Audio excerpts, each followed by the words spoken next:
Hello everybody, how you doing? So I haven't done one of these, one of my chats for a while.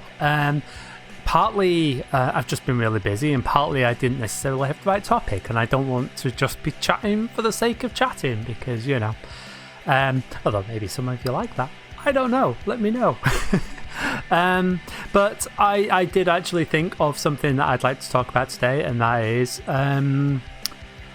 just this. Someone was chatting to me, I guess yesterday, about guilt, about not coming out to family, basically. And so I thought I'd talk a little bit about that. I don't know, I think this is maybe not so much guilt about. So this is, you know, I'm going to talk about my experiences of, you know, why I didn't come out to family in particular, even though my family are amazing. What it was that stopped me from doing that, and hopefully there's maybe one or two things here that will resonate for you if you're got guilt about not coming out, but maybe if you're you know, the person that's someone's not come out to, or you're an ally, or you know, you can just sort of understand a little bit more why people don't come out. You know, let's do the intro screen and then I'll yeah, chat.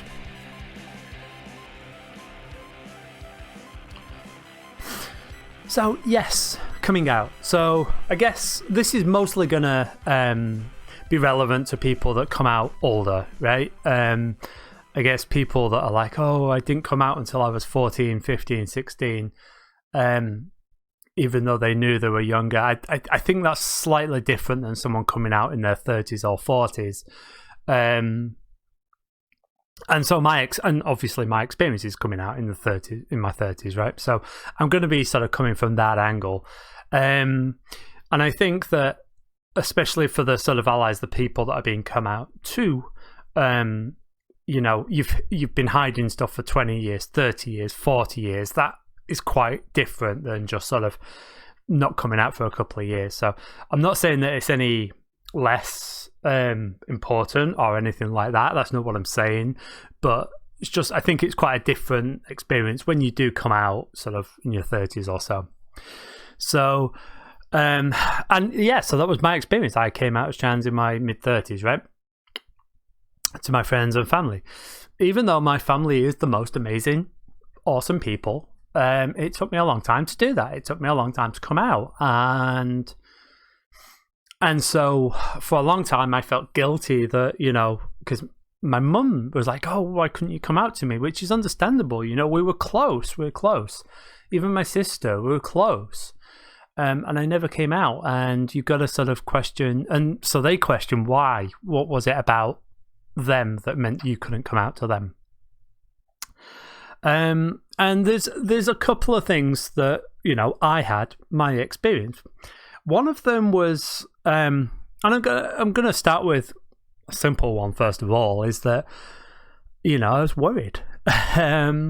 So unfortunately, I have seen examples of people that were rejected by people that, you know, honestly, people that I expected to just be cool. I've seen people be rejected by people they're very close to, friends, family, and I think quite often I don't know. I think that you can sort of tell, like, I pretty much knew that my mum and my sister, you know, my friends were going to be cool. I sort of knew that. So I wasn't necessarily worried that they would reject me, but it's that little thing. And here's the thing, if you care about people so much, if you have such an amazing relationship and you don't want to lose that, you know, if it means so much to you, that you've got a lot more to lose, you've got a lot more to risk. And so coming out to people, even if it's the tiniest chance that they're going to reject you, if you don't want to lose them, you're going to put that off, you know. And so that's a mark, you know. The fact that they weren't able to come out to you isn't because they were hiding it. It's because they love you so much. They don't want to lose that friendship. That's part of it. That's one thing, right? Another thing is, for me, it was admitting it. It was being being able to admit I couldn't really accept for a long time that I was trans. I knew, but I couldn't accept it. I couldn't really accept it myself. And when I started telling people, that changed, because when I told people, I felt that I had to be sure with myself, because relationships, you worried that it's going to change the dynamics, change how they see you, change how they interact with you. And it shouldn't really change, because you're the same person. You're not a different person. Although chances are, if you've been hiding and not coming out for a long time, you're probably going to be a lot happier afterwards. But you worry that it's going to fundamentally change, who you are. I was no longer a brother. I was no longer a son. I was no longer one of the lads, right?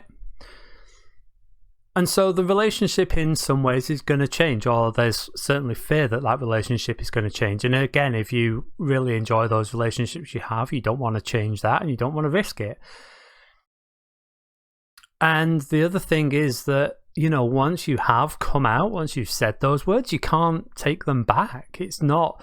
And so you've got to be sure with yourself. You've got to be comfortable with yourself. And so, there was a lot of repressed, whatever it was, fear, self-loathing, whatever it is, that meant that I didn't like who I could be, or was worried about who I could be. And so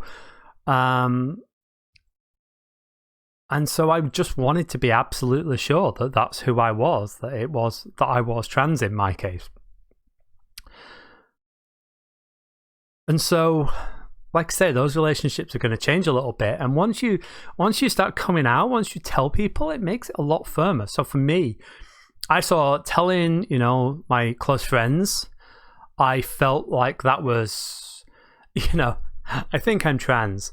And then I started medically transitioning, but I felt like, well, I can stop taking these hormones, right? I'm not really going too far. But then I told friends, and so that's going to change our relationship in some way, or at least how they see you, perceive you, because it will.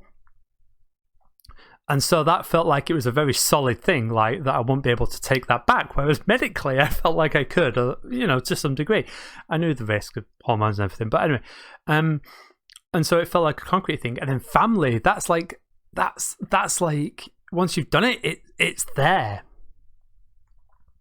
And that's really sad, because some people are exploring. Some people, are figuring out, am I trans? Am I gay? Am I bi? Am I not? And it would be much better if we didn't put so much stigma and so much emphasis on, these things, because then you could be like, I think I'm gay, I think I'm trans, and you could try it and see if it fits for you. And then if not, it's like, oh, you know what? No, I'm not. And nothing's going to change. But the truth of the matter is, the way society is at the moment, if you say you're trans and start dressing differently and acting, people are going to see you as a different person. And then it's a lot harder to be like, oh, you know what? No, I've changed. It's not really for me. So you got to be really, really sure. And so,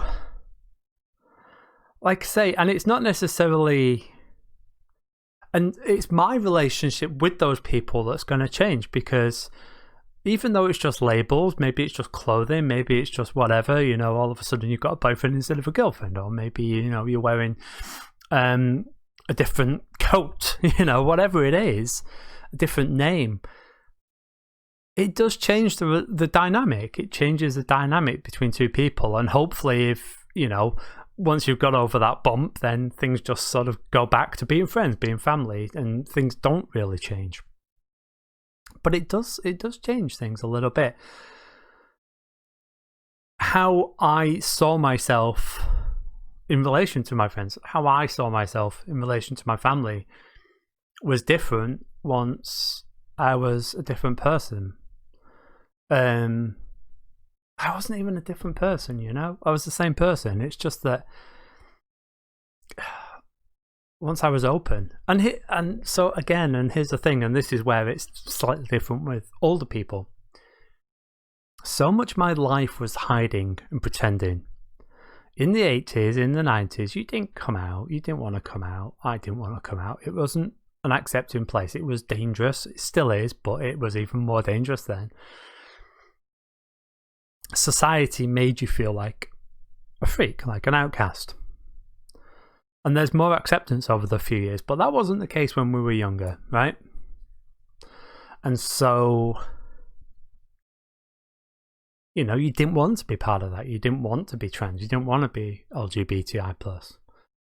And you had to hide who you were because you would get beaten. I grew up on a council estate in North Manchester. I got beaten up a lot as it was. I would have got it even worse if people knew. And so it's preservation to hide that to yourself. And if you come out to anyone, friends, family, it doesn't matter how close you are, as soon as you start to let those barriers down, those automatic lies, those automatic omissions, those just pretending you are someone you're not, as soon as you start to let someone in, then how do you know that you're not going to slip up in another situation? So yeah, your family might be really accepting and you know it, but if you're open with them, how do you know they're not actually accidentally going to say something to someone and out you? How do you know you're not? Because you're comfortable with some people. So taking down that barrier, taking down that protection, that armor from one person can make a big difference. And so to protect yourself, you've got to keep your barriers up with everyone. It's a safety thing. And it's not about who you love and who you care about. It's everybody else. And so, yeah, like I say, you are going to change, because once you start being open, once you start being honest and telling people who you are and sharing and just being yourself, those barriers come down. And so you are able to be open and honest and share with people in a way that you weren't before. And so it does change things. It does change relationships, even if that's mostly from you, the way you present yourself to people, the way you are with people, the way you talk to people. I'm way more honest than I ever was. But it was a protection to keep myself to myself. And that's for everyone. Doesn't matter how much you care about people, that's for everyone. As soon as you let that armor down, that guard down, something's going to get out to the wrong person. So I understand that friends and family and stuff, they really want to, they don't understand why you couldn't share and you couldn't come out to them and stuff like that, but it's not that easy. Like I say, a big part of it is being able to accept yourself, and then you're so used to lying that you got to keep those barriers up for fear of slipping and, tripping up and putting yourself in danger, and then it's hard to stop. And your whole life, as those relationships have all been based around you pretending to be someone in many ways, and so you then worry about, like I say, how that that's going to change relationships. Hope for the better, but it's going to change things. And like I say, if you love your friends and family, you've got so much more to risk, to lose by coming out to them. Even if the chances of them rejecting you are small,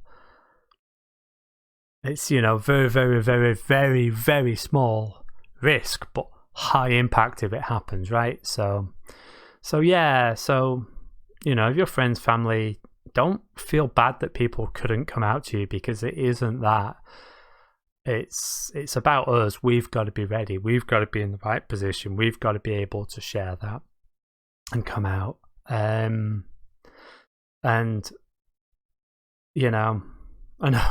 like I say, I was chatting to someone the other day who feels really guilty that they weren't out.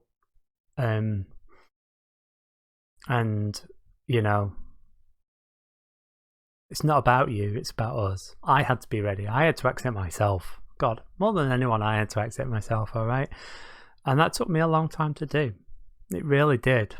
And to be honest, if it hadn't have been for people on YouTube, who knows if I'd have been out yet, Who knows?